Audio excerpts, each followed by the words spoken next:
Hey, welcome to the show, everybody. Welcome to the Council of Future Conflicts, episode 503. We're talking the Homeland threat in Middle East Miasma. I think that's what a Homeland threat might look like. I think if you notice the coloration for deadly warning signs in the phenotype of homos leftists, you'll see that oftentimes with facial piercings, weak chins, and artificially dyed hair. So when you see this, beware. We used to call them the blue-haired land whales when I was in Comicsgate, but that's another story. Guys, welcome to the show, everybody. A lot to talk about. This is Domestic Friday, so we always tend to skew towards domestic kind of things, and there's a lot to talk about in the domestic arena, and I don't even know if we can fit it all in. Joe, how you doing today, brother? I am both well and good.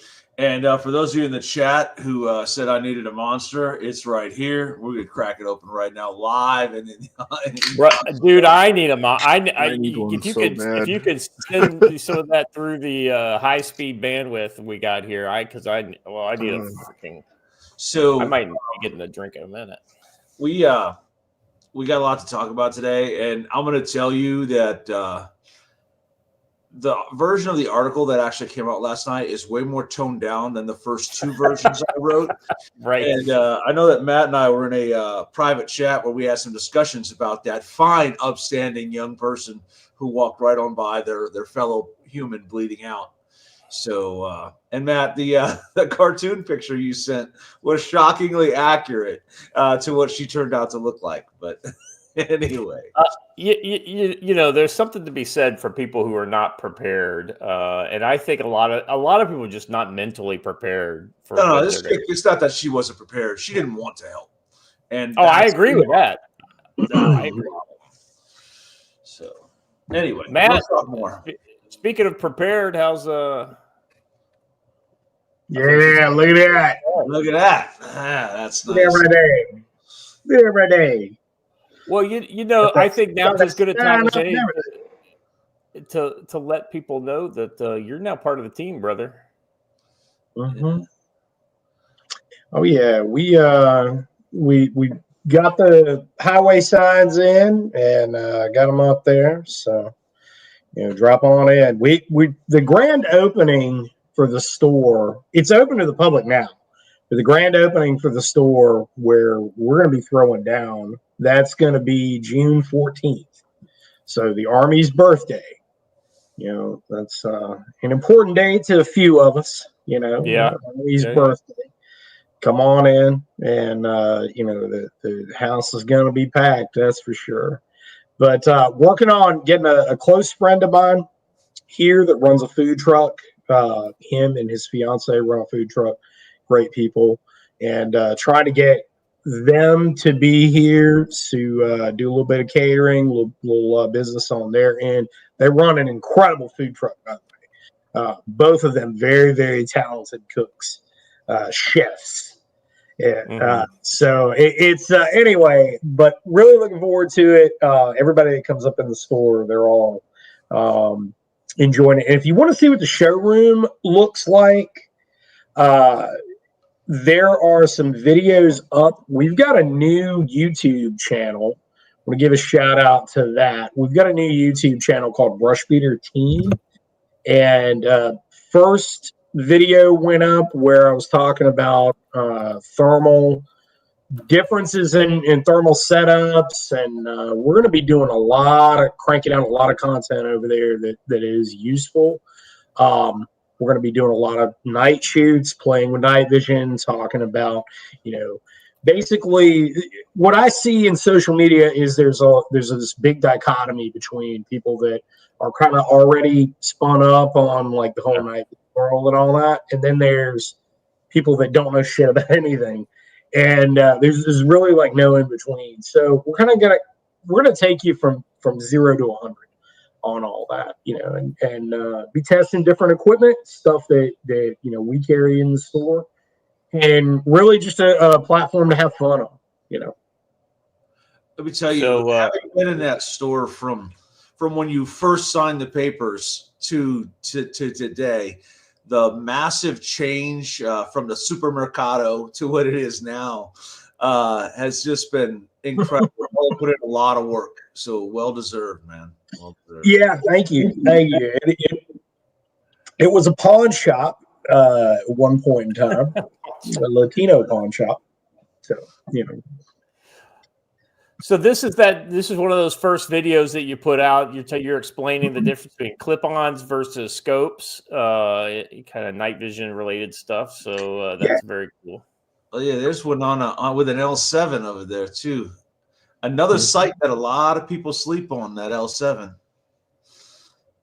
So that's going to be another dedicated video, is talking about some of the scope options that are out there.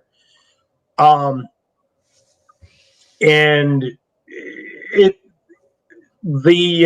so that in particular isn't the L7. That is the newer version of it, the H50. That is the 640. I'm pointing at it right now, over in the corner. It looks like a conventional scope. This way here. That's the 640. We have the 1280 in now as well. So that is the best thermal, by the way, on the market. And we're gonna do its own video. Yeah, we're gonna do its own video on that and be talking about it. But there's a couple of really cool things about that optic. The first one is that, you know, if you're running a bolt gun, or a weapon that requires a lower mounting profile than what you would put on an AR-15, you can do that with that because it's a conventional 30 millimeter tube. The other cool thing about that is if you want to piggyback, and this is actually a big deal to me, if you want to piggyback a red dot to that, like what's in vogue now is a lot of guys are running higher magnification optics, piggybacking a red dot on it. You can do that with that, and just put another 30 millimeter ring on it with a rail and mount a closed emitter dot optic on there. And so you really, when you do that, bro, that's a killer setup. I mean, that is a killer setup right there. A lot of people are, I think really like the thermal market is exploding in a lot of good ways, but a lot of people just don't know that some of these setups even exist, or they haven't thought of it. And I love how, like, over a year ago, I was putting thermals in front of red dots, and now, like, I'm seeing a bunch of people do that. And they're like, "Oh, this is why I do this." Like, bro, come on, man, give some credit. I think that the thermal sights in the hunting world has really kind of exploded here recently, especially with all the pig hunters, out in Texas, and because those things think that they're completely safe at night, and the thermal eats the night. Oh yeah, it's one of the big misconceptions about thermal, though, is that you only use it at night. Right. You use that thing. You use it 24/7, man. You use it anytime. Yeah, it's the irony is every time I did gunnery in a Bradley in the daytime, we always use thermal during the day because target acquisition is way easier. I mean, dude, we've come so doggone far from the past 13, like the days of the past 13. Oh yeah. You put like a whole pack of AA in that thing, it lasts about like an hour. Well, I remember I was the first guy. I was the first company commander that this platoon started saying, sir, this is the first time anybody's ever made me take this out to the range to shoot it. I was like, yeah, we got them. We got to fucking use them. Otherwise, what's the fucking point? Oh, yeah. Yeah. Well, we got to get some batteries, sir. All right. Get some batteries. Let me know. We did a whole machine gun table with 240s with the past 13 on there, and they kept dying in the middle of it. It's just like just walk them in with the tracers, dude. I'm watching it with my nods. We had with the tracers. Not to nerd out too much of this stuff, but we had the small, the one designed to go on the M4. We had that on top of saws. And that was knocking them. I don't know that they handled the recoil on the saws very well. No, oh no. Those it's been so long since I handled one of those. They were coming in when I was getting out, and played with one man. Damn, I forgot what that thing was called. But yeah, it was. I mean, it was cool because it was so little, but it was like, you put it was not meant to be put on a weapon. Like, just But we've come so doggone far though. Like it blows my mind. Even I remember the first thermal optic that I got outside of the Army, and I was blown away. It was a FLIR Pro PTS 332. I still have it, but man, like I look at what we have now, and I'm talking like same weight class of optic, like that was a 384 optic back then. The 384 optics that we have now, like, dude, I did a T&E on a handheld commercial thermal back in 2008 timeframe. Actually, it's earlier than that. It's probably more like 2006. And that was such a slick little deal. But the only problem is they didn't have it adapted for like any kind of a weapons mount or even a nods mount. It was just a handheld. But just having that, oh man, that was unbelievable. All right, anyway, we could go on forever. We've got our promo section, and we're gonna read the brush beater store ad. We kind of blew past it, but Matt is now the very first sponsor of the channel. Thank you very much, brother, for that. We will be doing daily ads now with a promo code, and we'll be kind of informing them about new stuff that you want us to kind of make sure we're making them aware of. So there might be some offers or some deals or sales or things like that we'll be letting people know about. But the matchup for your store and the other services that you provide is perfect for this audience. There's a specific class for that too, which we're going to be hosting in Montana. So it's exactly right. Exactly right. This is what they call in the business world synergy. Seamless integration. That's right. Speaking of seamless integration, Watcher, how you doing, brother? Doing good. Just I don't know. Ready to get. Well, I guess I will say, just to tack on to the last end of that segment, that I'll be doing a lot better once the mailman shows up with my tiny essay and the specially designed case obtainable at brushbeater.com. There you go. Look at that. We're already doing it. Let's jump into it already. Guys, odds and ends, we are pretty good. I think we will be doing a transition to Rumble only in the middle of the program, but we'll be doing the promo section before we do that. So first up, Joe, your lady came and visited, but I think Emperor she Man. that with Musk because she hasn't texted me, so. So I guess the globalists are not happy with with Maloney. She came and the reporters definitely tried to kind of like make a thing of this, but she handled them just as well. I mean, her and Trump tag teamed the reporters so well during this whole thing. And then they even did an open to the press cabinet thing beforehand. So actually, the first video clip is actually from that. Watch, if you scroll down, I think it's the third tweet in the thread. Yeah, right there. Let's watch the video here. The European Commission passed and then suspended. Are they still on the table if you cannot make a deal with President Trump? I'm sure we can make a deal, and I'm here to help on that. I cannot deal in the name of the European Union. My goal would be invite President Trump to pay an official visit to Italy and understand if there's a possibility when he comes to organize also such a meeting with Europe. I think the best way is that we simply speak frankly about the needs that every one of us has and find ourselves in the middle. That's useful for all. Somebody calls me such a Western nationalism. I don't know if it is the right word, but I'm sure that together we are stronger. And I have to find a way. I'm here to find the best way to make us both stronger on the two shores of the Atlantic. We're going to have very little problem making a deal with Europe or anybody else because we have something that everybody wants. You know what that means, right? We have something that everybody wants. We're going to have very little problem. Well, before we move on, I have to say, does anybody remember the old green line meme? Yeah.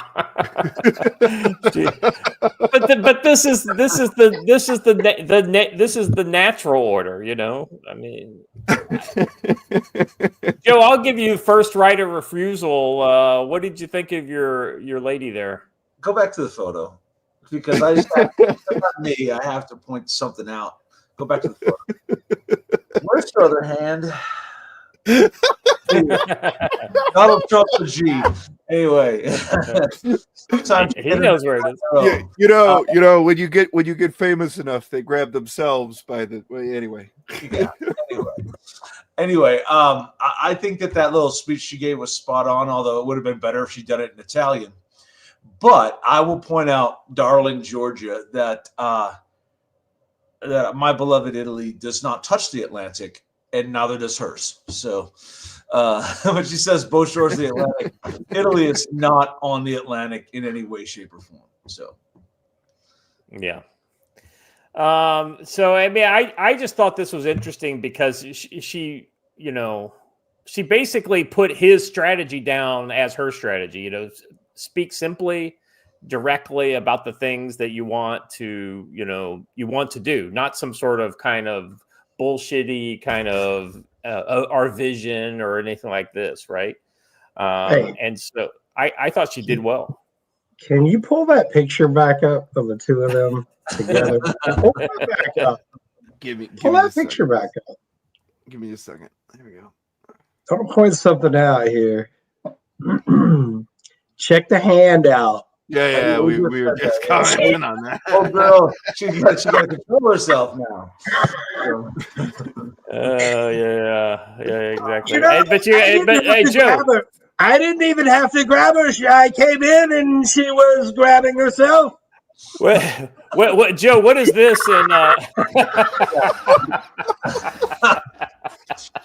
Oh boy, this show is taking a turn today. Well, so here's the other thing, right? Trump is generally polite, but he does not what you'd call effusive when it comes to praise. But if you look at the next video, so this is the next one down, watcher. I think he gets pretty. You know, he's showing some appreciation for her here. The Prime Minister of Italy with us, Prime Minister Meloni, who's doing a fantastic job. I would say that she has taken Europe by storm and highly respected. Everybody loves her and respects her, and I can't say that about many people. And she's become a friend, and we really have a great relationship between Italy and ourselves. And we talked about trade. We talked about many things during our luncheon, and she'll be saying a few words, but she's a very special person, and it's nice to have you with us. The ultimate meme would be for like Melania to be here, just glaring daggers. See how far away they said Hegseth from her? There's a reason for that. Yeah. down, boy. Well, and then so the next video here, she's got Meloni has destroyed the media's favorite narrative, which is Trump turning its back on Europe and destroying alliance. She's basically putting that completely paid Another here. fight, which is the fight against the woke and ideology that would like to erase our history. And as I know that we share lots of things on tackling illegal migration, on fighting against synthetic drugs. You know, Italy has been one of the nations that made a plan against fentanyl, for example. But we have been talking about many bilateral topics and things that we can do together. about defense, about economic, about economy, about space, about energy. Italy will have to increase its LNG imports. And also nuclear that we are trying to develop. I think there can be ways to work together. And the Italian enterprises will invest, as they've been doing for many years, as you know, I think around 10 billions. That shows how interconnected our economies are.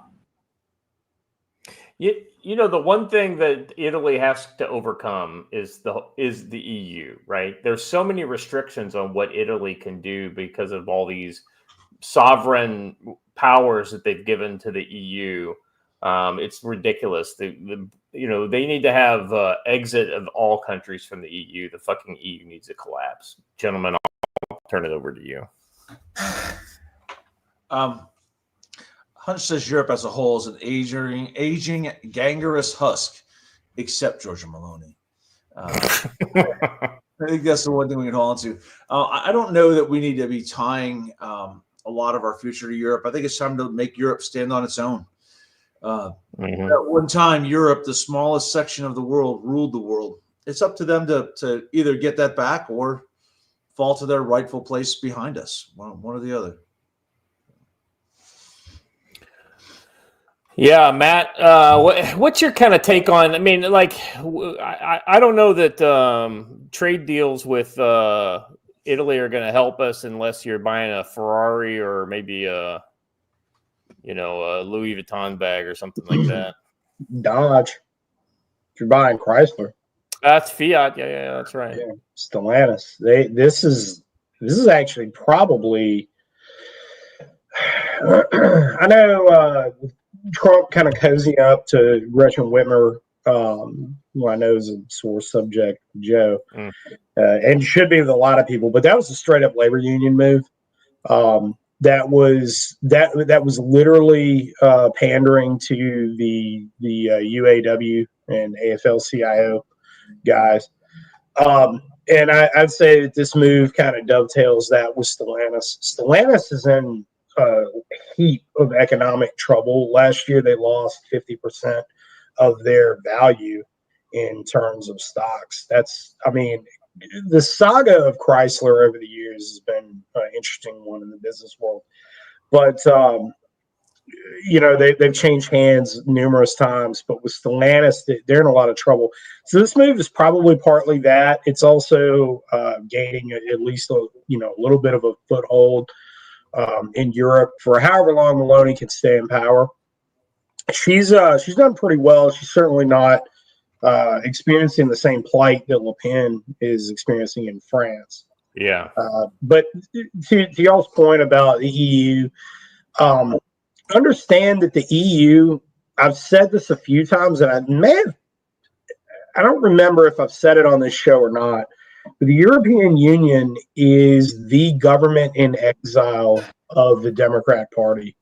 That is what it is. You got to understand that the spy agreements that we have with them, the electronic eavesdropping agreements, are in full utilization by the Democrats.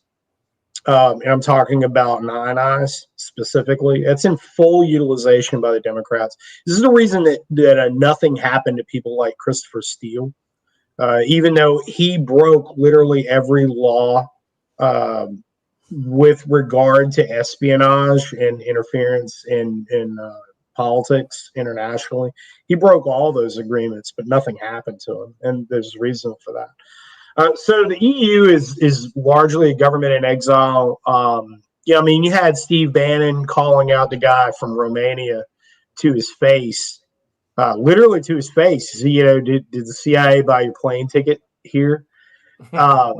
Which I thought was brilliant, because he's just calling it out. It is what it is. But understand that's what it is. The EU's not going anywhere. Not going anywhere. This is going. All these things are going to continue. Right now, the best way to rationalize the things the happenings in Washington D.C. in these agreements is that Trump is trying to mold a world order more to his liking than anything else. And that might be an unpopular thing to say with certain folks that are like, he's going to dismantle all the globalists. Okay. No, he's just making it more favorable to his interests. So, well, the interest, the one of the analysis that I saw about this whole kind of what is in Trump's head, and I think it's actually kind of, now that I've had some time to think about it and kind of look at how he kind of played the whole tariff thing as a setup for China, is I really do think that whole Bretton Woods 2.0 I think is what he's going for. I think he's looking to get about 70 countries in basically a trade block, with just really low tariffs for all of those kind of major countries, which would be our major partners in Asia, Korea, Japan, and then Europe, and probably a few others, Middle Eastern partners with money.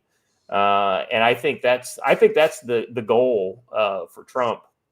I don't know how it's going to go. I mean, this is not my area of expertise, but for my stock market account, I hope it goes well. Oh yeah. All right. Let's. I think we've had enough Georgia Maloney. There's a lot. If you guys go to that Vigilant Fox thread, there's several more videos. But I mean, too much of a good thing, right? You don't want to get. You don't want to see too much Georgia Maloney at one time. Guys, I continue to be fucking amazed by Rubio. Can I just say that he is the zero to hero on the cabinet for me. He was one of maybe the bottom three that I was like, oh God, I guess we have to have some of these motherfuckers in here. I was thinking this guy's going to be another John Bolton type, basically a deep state kind of implant, neocon, that type of thing. But man, I don't know if he's just gotten the right messages or what, but he is absolutely doing things the right way from what I've seen. Now, perfect, no, but and am I still skeptical? Yes, I remain skeptical, but I have a hopeful outlook when it comes to some of the things that he's been doing. So we got an article here from Zero Hedge. Rubio nukes offshoot of Global Engagement Center. Now, you guys all know the Global Engagement Center. They're the ones that were basically propagandizing and censoring American social media at the behests of you called it, Matt, the Europeans.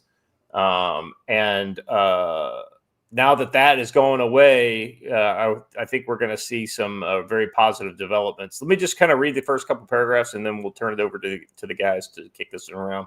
Secretary of State Marco Rubio has killed the Biden administration's last-ditch effort to shelter the government's Ministry of Truth, the Global Engagement Center. And then, let's see, Rubio writes, the Global Engagement Center was supposed to be dead already, but as many have learned the hard way in Washington, D.C., few things ever truly die. When Republicans in Congress sunset the GEC's funding at the end of last year, the Biden State Department simply slapped on a new name. The GEC became the Counter Foreigner Information Manipulation and Interferences Office with the same roster of employees. With its new name, they hope to survive the transition in the new administration. Today, we're putting an end to that. Whatever name it goes by, the GEC is dead and will not return. He also notes no matter how well-intentioned initiatives to counter foreign actors nearly destroyed America's long-standing free speech. Gentlemen, Joe, what's your take on this? Great. I'm glad to see it. It's a good move. I don't know what more could be said, right? It's a great move. It's something we needed to do. Yeah. The GEC was one of those kind of things that the more I found out about it, the more I was just like, are you kidding me? Are you fucking kidding me? I mean, just the deeper the rabbit hole went, it was just like, I just can't believe that they think that this is actually okay. Matt, I mean, you're somebody who was pretty damn censored under the previous regime. Oh, yeah. I mean, well, I think all of us probably were to a certain extent, but definitely I remember you be going through a shadow ban period there for a while. What's your kind of take on this? And let me ask you this. Were you surprised how deep this fucking rabbit hole went? No. No, and it's still there. Yeah. I'm not surprised, but I mean, come on, man. We like both of us know how the sausage is made behind the scenes. Oh yeah. You know, now I want to talk about Rubio being a stand-up guy. He is. I mean, I like being surprised. I'm pleasantly surprised with him. Yeah. Deeply disappointed in pretty much all the others. Yep. You know, I'm very pleasantly surprised. He's the one that I actually had the least. Well, now Bondi, I had the least confidence in, but I didn't have Gabbard too. By the way, Gabbard too. I had very little confidence. She seems to be at least competent at what she's doing. So she's not. Yeah. Let's not get carried away. Well, yeah, I mean, she's so far her declassification efforts have been solid. So I don't have anything bad to say. I think that she's definitely pandering to a crowd. But talking about little Marco, he has little hands. How many of y'all remember that one? That was classic. Little Marco. But he's crushing it, man. The more of these programs we can get dismantled, the better. But the follow through is very important here. It needs to be dismantled and to never return. There needs to be a mechanism put in place to never return, and that's the challenge. But as far as censorship programs go, I mean, you know, Nina Jankowicz and all that's like, bro, we know all that. You know, that's not anything we didn't know. And, you know, all the Pollyannas are like, our government would never do that. Yeah, they literally did all of it and worse. Oh, yeah. So wait till you find out about the black sites in Chicago. And they also funded a lot of these private organizations with government money. They were literally government organizations. Mm-hmm. You know, how is an NGO? When is an NGO not an NGO? And in fact, a GO. Well, when USAID pays for it. So one of the things with this to pay attention to is that the key players in these organizations have moved to Britain. A lot of them have relocated to Britain. Yep. Why did they do that? And then you begin to understand what I'm saying about how the European Union, which a lot of that is Bank of London, that I would say nearly all of it's Bank of London, is the government in exile. That is the globalist government in exile. Yeah, no, I agree with that. I think that the Brits were way ahead of the power curve on this kind of crushing free speech, and we partnered with them and with the GEC and tried to put some of that into practice here. Let's be honest, a lot of freedom-loving Americans complained loud and long about this and had spread the information about what the hell has been going on with this. So I think that's been a good thing to see. A lot of people push back. Hey, Elon buying X absolutely put us in a position to where we could actually push back against some of these broader threats, especially during the Biden administration. So it's good to see that some of these are being shuttered. They can always be brought back. So you got to remain vigilant. But Watcher, I know you've struggled loud and longly about this kind of stuff. You got 10 from Phil. Yeah, I just saw that. Phil Coughlins for $10 or $9.99. Power corrupts, and absolute power corrupts absolutely. Rubio and Gabbard seem to be the only ones that understand this phrase. I'm in the car now, so off to Rumble. Yeah, you know. By the way, I just want to say the other secretary that's been doing the Lord's work, I think, has been Hegseth. That's a guy who I've been following very closely for reasons, and I've been very happy about a lot of the things that I've seen. And I even like his version of the, like we've been very kind of critical of Kristi Noem about how she's been the TikTok secretary. But Hegseth's been very good on his usage of the media and how he's doing things on social media. So I've been happy with that too. So that's it. Anything else on this, guys? No. Well, but I do have something to kind of preface our next story. Oh yes.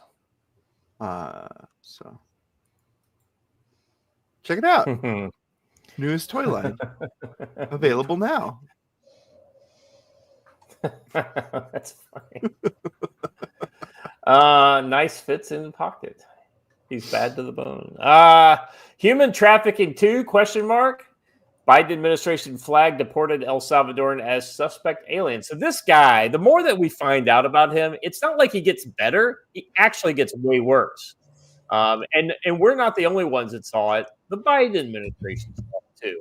As the Democrats work themselves into I'm going to say histrionics over Kilmar Garcia, a now deported El Salvadoran man, aka Maryland man, at the center of intense court battle. Several new details about St. Abrego have surfaced in the last several days. Most recently, the Biden administration flagged him as a suspect alien who was potentially involved in human smuggling and trafficking. Now, that doesn't mean he absolutely was involved. I'm just saying that to put it out there, but probably most likely was involved. I mean, that's one of the biggest ways that these gangs make their money is human trafficking. Joe, this is one of the kind of the whole organized retail theft kind of connections to organized crime, right? With the, making them work those crews for a certain period of time. Yep, that's part of the way to pay back your fees. Absolutely. So he was pulled over in November of 22 by a Tennessee state trooper for driving an SUV full of people erratically and speeding. The subject was observed speeding and unable to maintain its lane and was subsequently pulled over. Encountering officer decided not to cite the suspect for driving infractions, but gave him a warning citation for driving with an expired driver's license. Let me get this straight. He's driving on an expired license. He's also driving erratically, and he has a suspicious number of people in his car, enough to note it on the report. Yeah, this guy's fucking... and they just let him go? Joe, if you were swerving down the road, they wouldn't let you go. They would not, no. But there's probably a note in his file that said, "Do not detain." So he was let go. And Matt knows why they do that, right? Sometimes the guy's an asset in some way, shape, or form, and it's just let this dude go. And that's probably the truth of what happened. I heard when Matt gets pulled over, he just says, "Assalamu alaikum, brother," when they open the door. Yeah. Yeah. So during the interview, as I'm chomping on bacon, I do it while I'm chomping on bacon. Exactly right. What is even going on here? So I guess he attempted to pretend to speak less English during the interview when he was pulled over. And when asked what relations he had with the registered owner of the vehicle, he replied that the owner of the vehicle is his boss. Oh my God. So it's not his vehicle. He's on an expired license. He's driving erratically, and he's got a bunch of suspect dudes in it. Yes, you're right. That's exactly right. He had a do not harass or whatever note in the file when it pulled up. Let's see what else. I want to add to that a little bit. There's probably a lot of people that are going to scratch their heads at that, and should. I'm not diminishing the, you definitely should.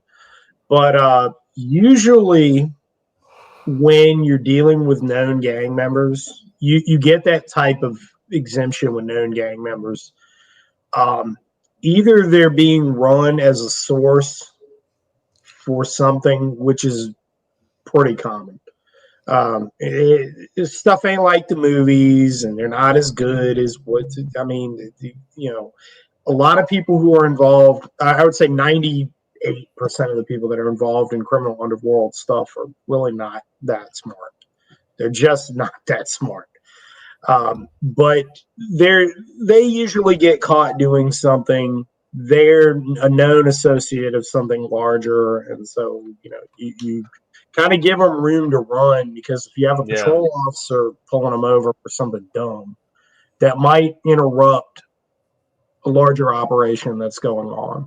So, you don't want them getting took in for expired tags, or, having 2 roaches in the ashtray of a car. Like, you're just not going to mess with them for that. But the fact that this guy had that exemption, right, when it came up, CJ Leads is one of the programs that cops use inside the car. So they got their little tough book they're typing on. They pull up a lot of metadata on you based on your license plate, and that then in turn your driver's license number. They're pulling up GIS data on you, last known location. They can see where you've been living. They can see all of that if you got any active warrants, and usually if there's some earmark to you, to your profile for some reason, that's going to come up as well. The fact that this guy had that exemption in there, he was earmarked in that way, should be a red flag already. That he's a known gang member. Like, I'm sorry, I don't give a fuck about this dude. They could have left him laying in a ditch for all I care. I'm going to say it because that doesn't bother me a bit. I think that the more of those people that we dispatch in that manner, the less of a problem we'll have long term. Because that's the way that it happens there. That's the way it happens in a lot of other places, man. You cause problems, you go away. That's the way we used to deal with things in America. Okay, well, that's just how it's going to go down. So it's. I mean, this is just yet another leftist talking point. This is their rally point right now. It's going to fizzle out. I'm going to say something else too about this. The left really doesn't care about this guy. They don't give a shit about him. They don't care about him. They don't care about the facts of the case. They don't care about any of this, man. There's no point in even debating these people. It's like a Sam Hyde clip where he's just like, hey, no. Like he said it in a more colorful way. I guess say it on your show. I'd say it on mine. They don't care. Like, they're gonna move the goalposts to another thing. Like, give it a week, there'll be another thing, and they'll freak out about that. So, it's also possible too that this traffic stop was directed by whoever had him under surveillance. A lot of times you're following somebody, you're like, well, that guy's got a lot of dudes in his car. Let's find out where they are. Pull them over for anything. Give them a warning, but ID everyone in the car and let us know. That happens a lot. Let's see, kind of going on about this guy. He got a restraining order for domestic violence, so don't protect women. So let's see. For 2 instances of domestic violence, the court ordered the respondent. I have a woman who claims she can't stand not having them together. I've got an easy solution. We put her on a plane too. Problem solved. Yeah. So not only are the Democrats rushing to defend an illegal criminal foreign terrorist gang member, but also a parent woman beater. Because I'll even sing "Reunited" while she flies down there. Reunited, yeah. So when he was, let's see, this is the. Let's watch the video here, the White House press video. It's pretty short. I think this kind of will spell out the.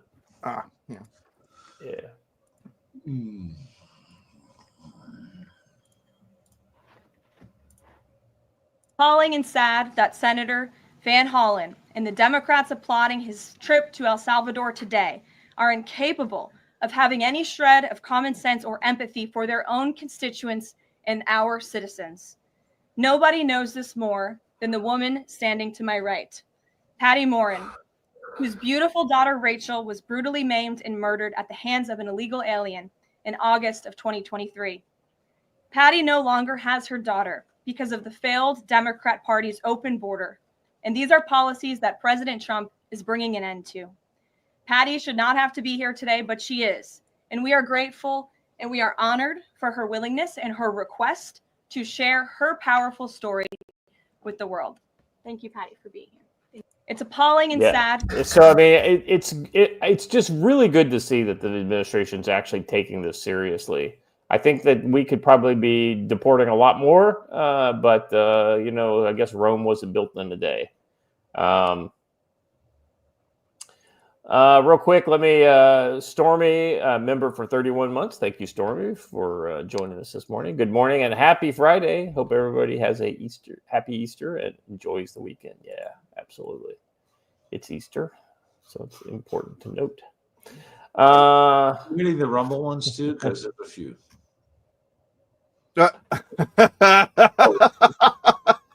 Noted. Let me. There he is. God done yeeted himself out of here. Don't push that button.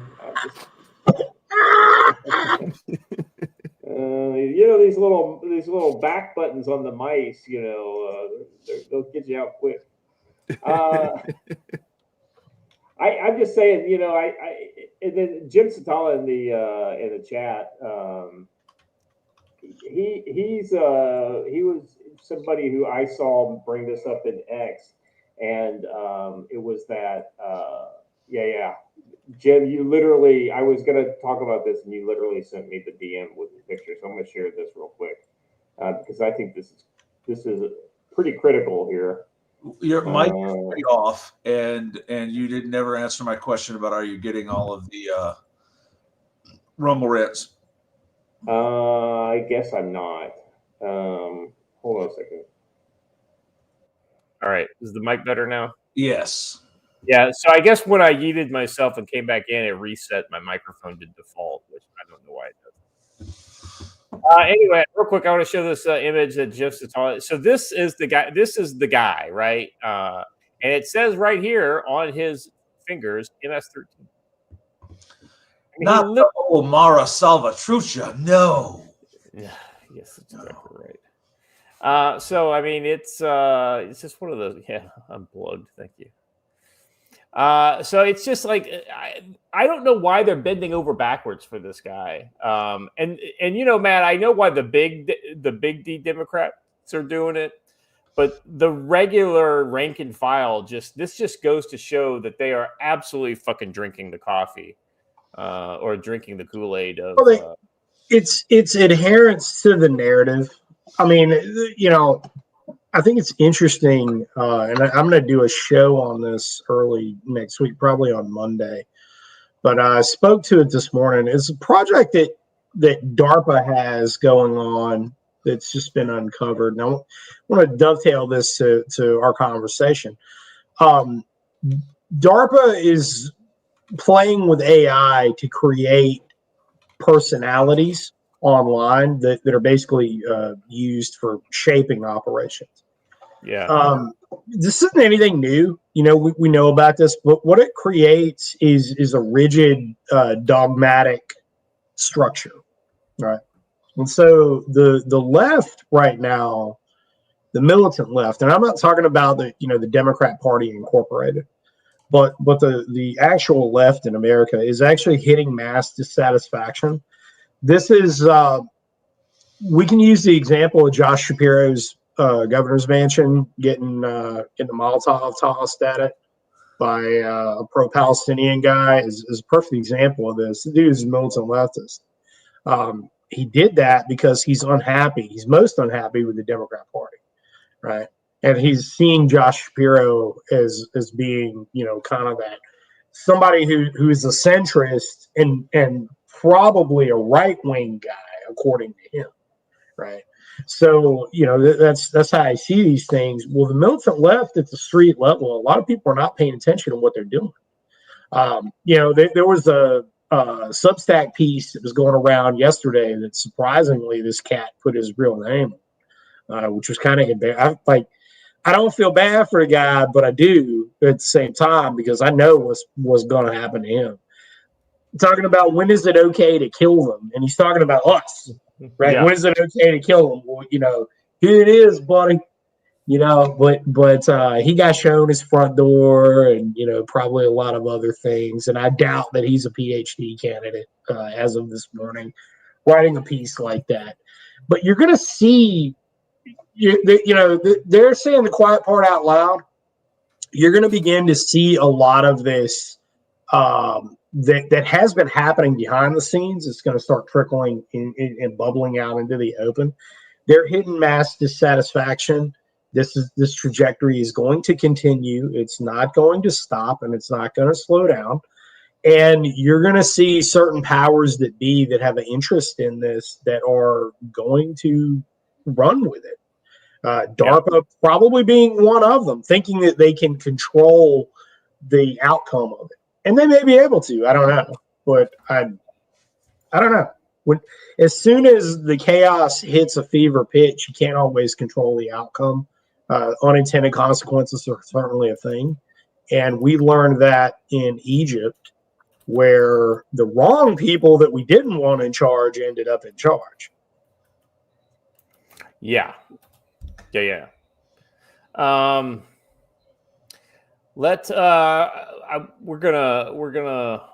gonna be talking about that guy, by the way, in some more depth once we get over onto Rumble. Let's do the last story, and then we'll do our promos, and then we'll cut over to Rumble here. Catch up on Rumble rents. There are a few, and there were some significant dollars. So, yeah, thank you. I will. I just realized that I did not have my Rumble chat open. Well, that makes sense. Well, why that's because when you went to open it, you yeeted yourself. That's okay. All right. Starting from the bottom, Kaiser John for $20 says, "Happy Friday, gentlemen. Happy Friday to you too, brother." $20 makes us happy, so we're good. That ain't cheap. Peter Shays Helicopters for $2. It's known we subject all illegals and migrants to some type of bats and hides in the U.S. Correct? Now, I don't know if that's true. I think it would make sense. Bats and hides is the kind of bioinformation system. Like they used to scan your retinas and fingerprints, if I remember correctly, in Iraq. That only applies if they come in through a port of entry and actually ask to come in. Right. Illegals, obviously not, unless we catch them. So, Captain Corgi for $10 says, "Matt, how are sanctions going to affect products like the drone detector and the radios?" Oh boy, we ain't got time for that question. So, as of right now, there are going to be certain products that are going to be severely affected by this, and probably made unavailable. The drone detectors may not be one of them, though, because of where I source those from. They are coming from Europe rather than the country that makes the chipset for them. So so the device itself, the guts of the device are built in China. Pretty much anything with using any sort of chipset in this day and age is manufactured there.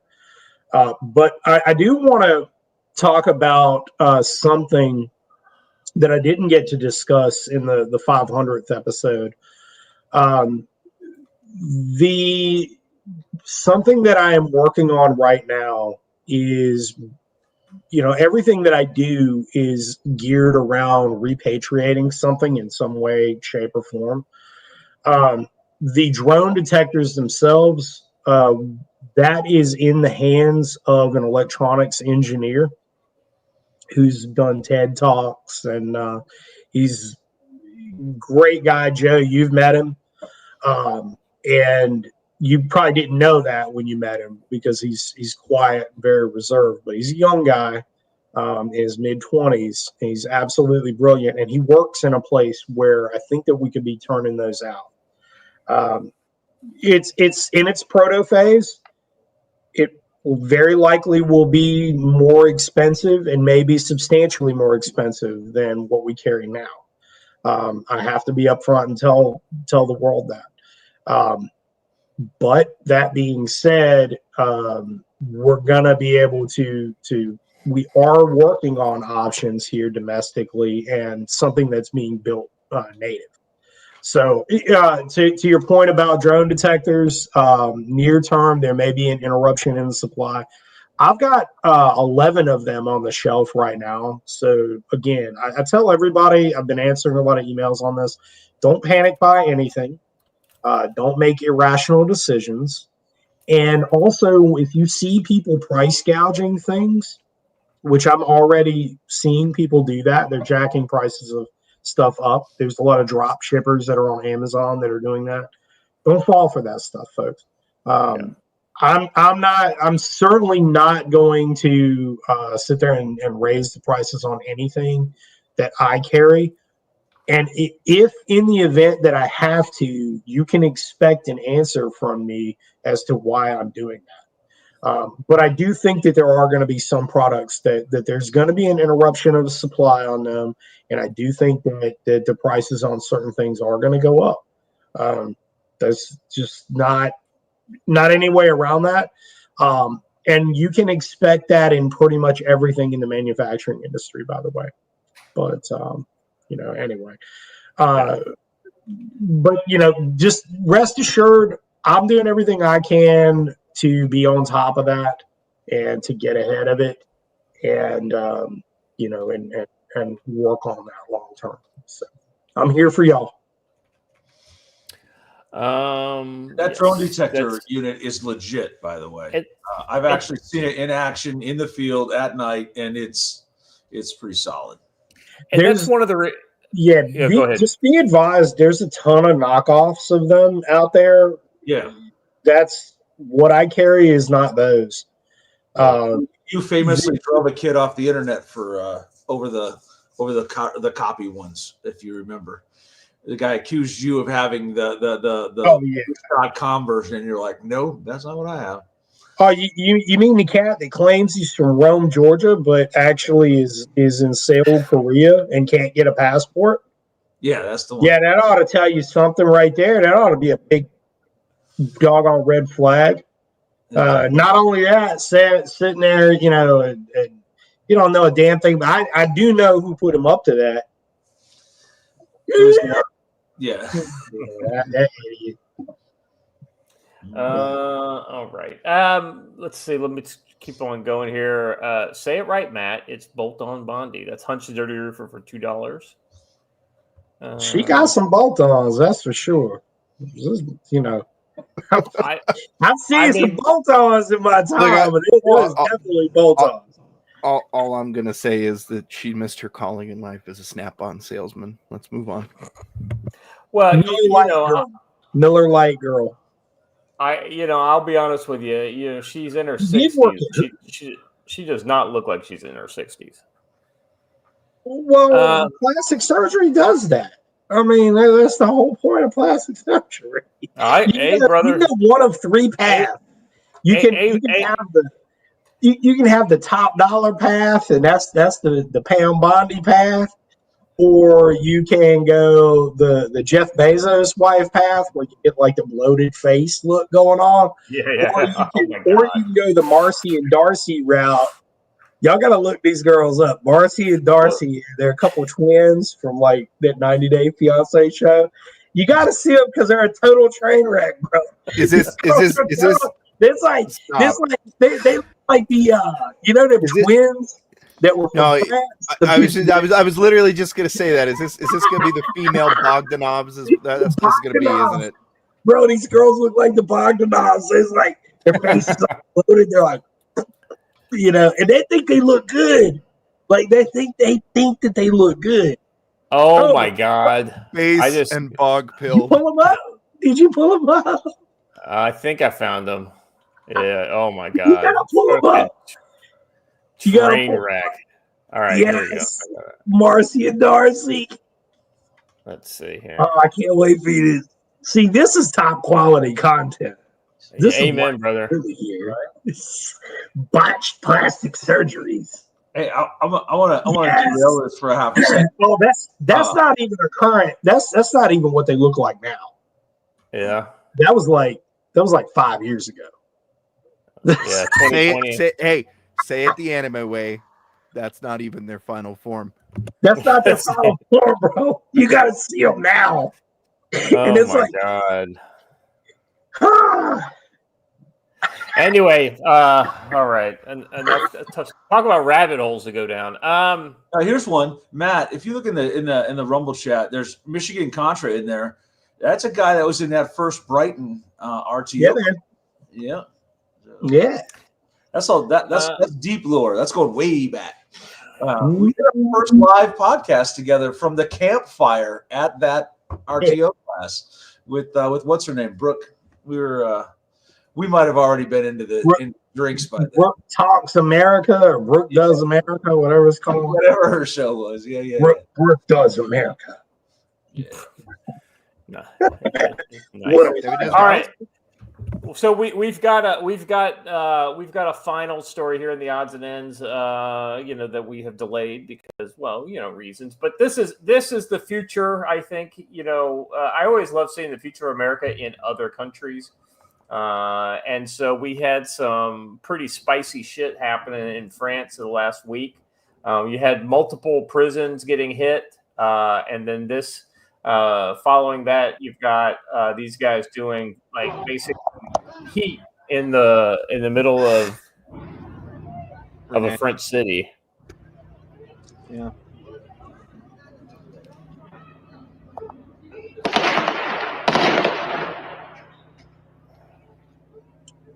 This is obviously fake. This is obviously fake because guns are illegal. Yeah, that's right. That's a good point, Matt. If you back that video up, just as they cross that little side intersection, you see him signal that getaway vehicle right there. Watch the third guy. He gives a signal to the driver.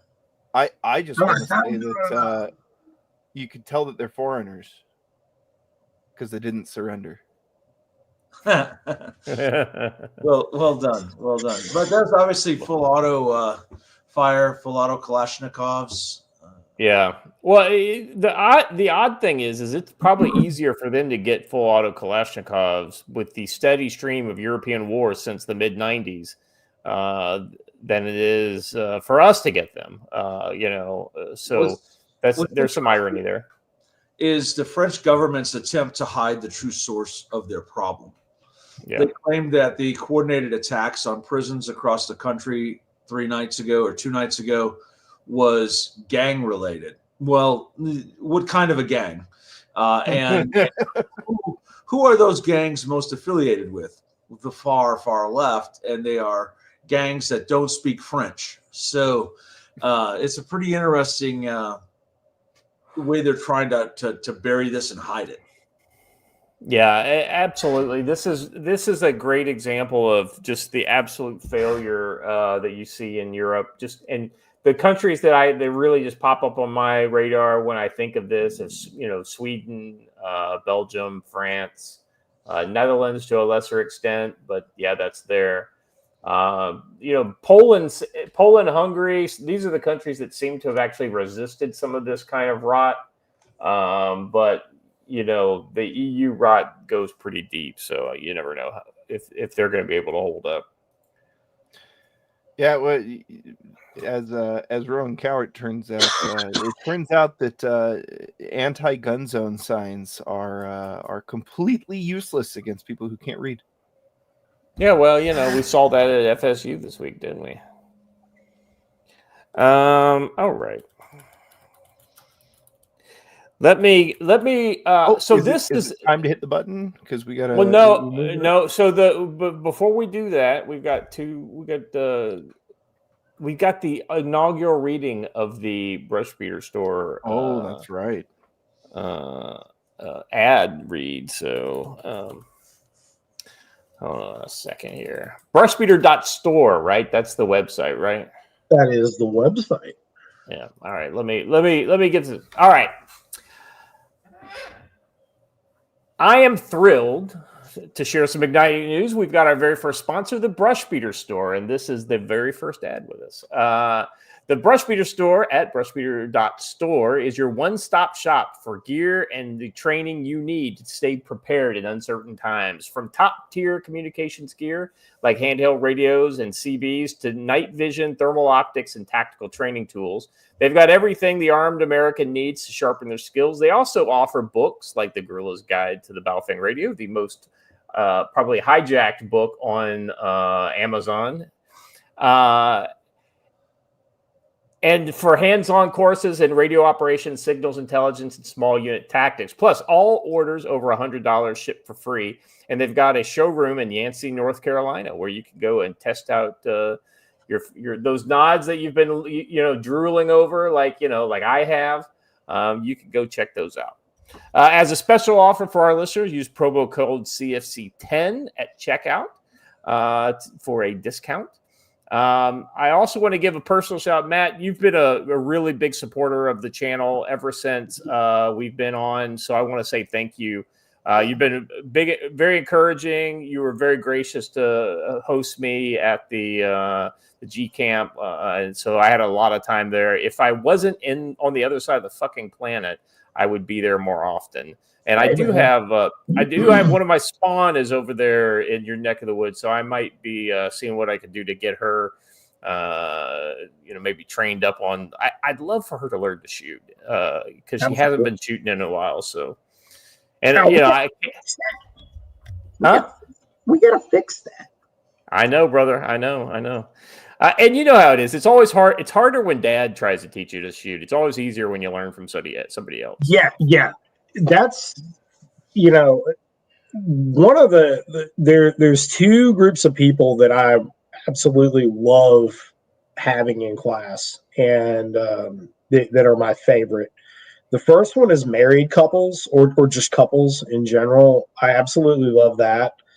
And fathers and kids, or just parents and kids in general, because what's really cool is usually you get to watch that bond develop in real time, like wherever it was. It's kind of like, it's just really cool. It's cool dynamic to see. And one of the things about couples that I learned early on doing civilian side courses is a lot of times, like, the husband or boyfriend or father is kind of overbearing and like, oh, hey, you got to do it. And like the whoever's being instructed, wife, girlfriend, kid, whatever, they feel like you're judging them.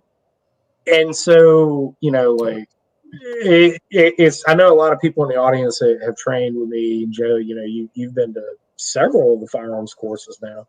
And, it's real laid back. You don't get any of that judgmental stuff. We're going to roll through the drills.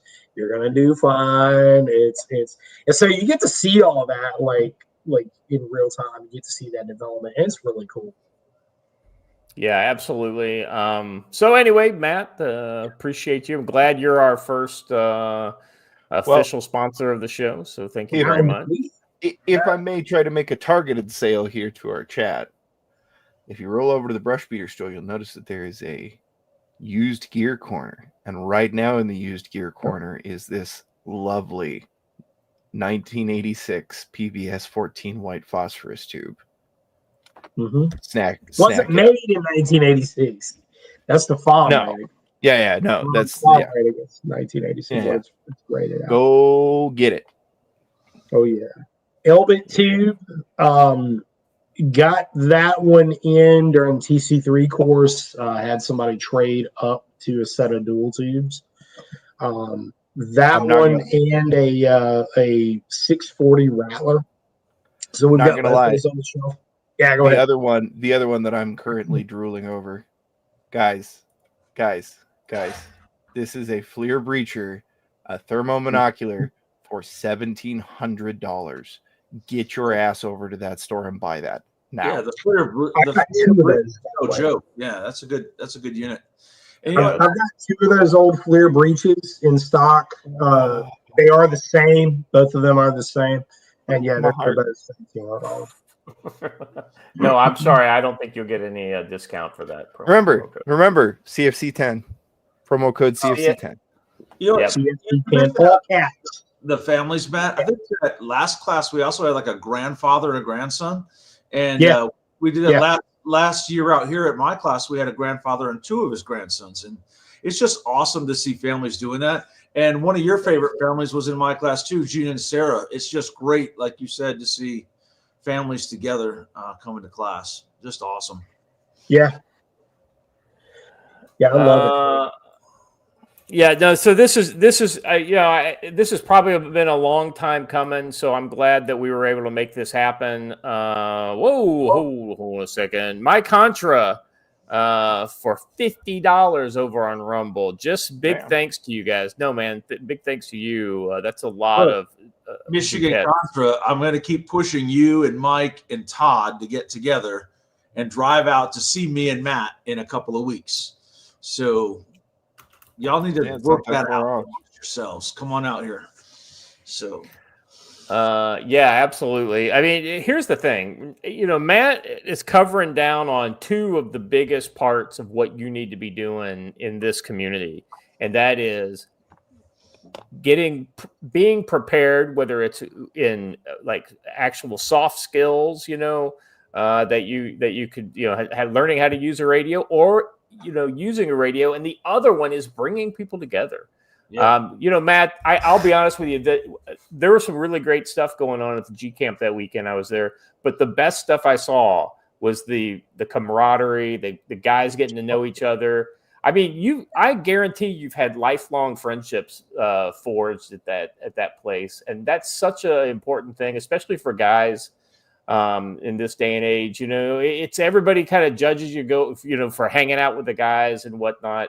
But I think that brotherhood and camaraderie was just very wholesome, and I want to see more of that. That's my favorite part, man. Like that hands down, that is my favorite part of doing what I do, is watching all the people come together. And it's so, like, if you think about it, we don't get to have, like, in this day and age, because of social media and like there's a lot of reasons for this, but we don't get to have like guy time where like, I mean, dude, like fraternal clubs used to be a huge deal back in the day. The Buffalo Club, it's. You had the Elks Lodge, like Freemasons, and Knights of Columbus, also. And like at the end of the day, all these organizations were really about dudes getting together and just hanging out, being boys, like and we just don't, like, we just don't get to do that enough. And I'm not saying like classes are like dude time, and because man, we have a lot of ladies up here too, and it's obviously it's there's no, it's not unhinged debauchery that's happening. It's professional stuff. Right. It's very trying not to out yourself as the president of the He-Man Woman Haters Club. You do look like it's not no ma'am or nothing like that.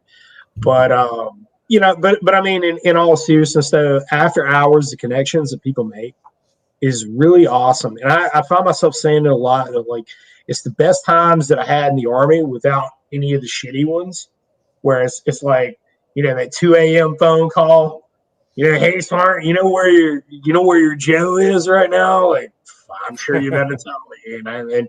And your follow-up is you're about to go get him, or I need to go get him, like, none of that shit, man. It's so much fun. Like, I mean, just the pictures from around the Blackstone. I've had that Blackstone for about 4 years now. It literally lives outside. My buddy Wes, he's a 18 Foxtrot. He was teaching a surveillance course up here. He's taught a few classes. He's got another one coming up right after Mountain Readiness, by the way, in May, where he's doing his surveillance course. Very, very good. Great instruction. Get in on that class. You're gonna have a blast.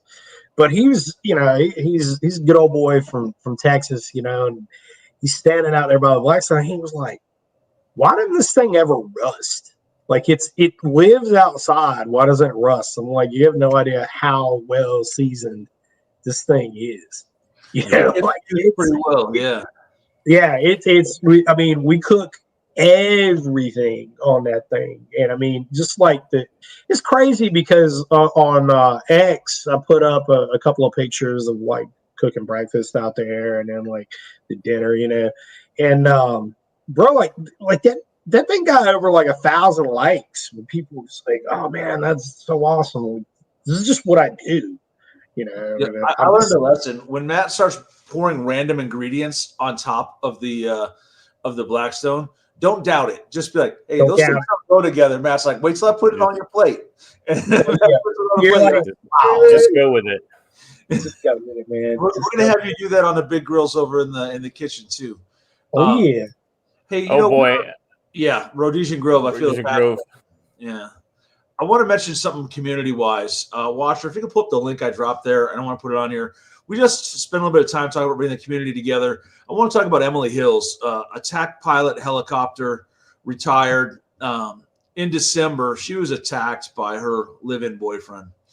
And to defend herself, she pulled out a knife, which her living in a blue area, that was not a good thing. She was charged with a felony for defending herself. The charges have recently been dropped, but she is still in a bad spot. She was forced to leave her home. She was forced to leave her state, and is now trying to get a job, but she doesn't have the money to get appropriate clothes for the job or for an interview. So I'm dropping a link to the Give, Send, Go. And one thing our community does here is we take care of each other. If you're able to, donate a couple of bucks. If you're not able to, at least share that for us. And let's get Emily taken care of. We protect our own, right? So, anyway. Yeah, no, that's really important. If you can drop that link, we got it right there in the chat. We also have the link to the Rumble program in the chat, because I'm sorry if you're on YouTube, we're going to be signing off here. Andre for $2 says, just my thanks to y'all. NC Scout, love the new gear. Boy, Hunch has the whole patch design up there too. Brushstroke background with one of tobacco barns in the 4. Oh yeah, it's not a bad idea. All right, gentlemen, we're gonna cut away. Actually, you know what? Are you good on promo, Joe? Hey, just go check out the new article and buy some books. There we go. We're good on promo. All right. Okay. Let's go ahead and shut it down here on YouTube. Say good night to the YouTube chat. Well, maybe see you later, because you guys are all pulling over to Rumble, and then we'll keep on going on Rumble. So anything final for the YouTube audience before we move over, gentlemen? No, Joe, Matt, Watcher. All right, Watcher, hit the button.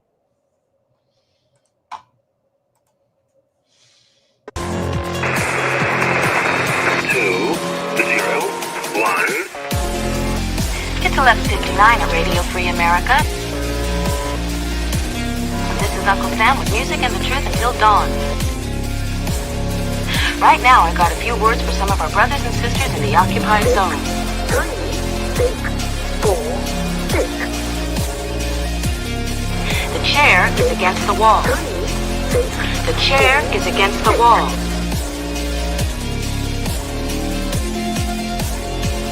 John has a long mustache. 8, 2, 5. John has a long mustache. 8, 2, 5, 0,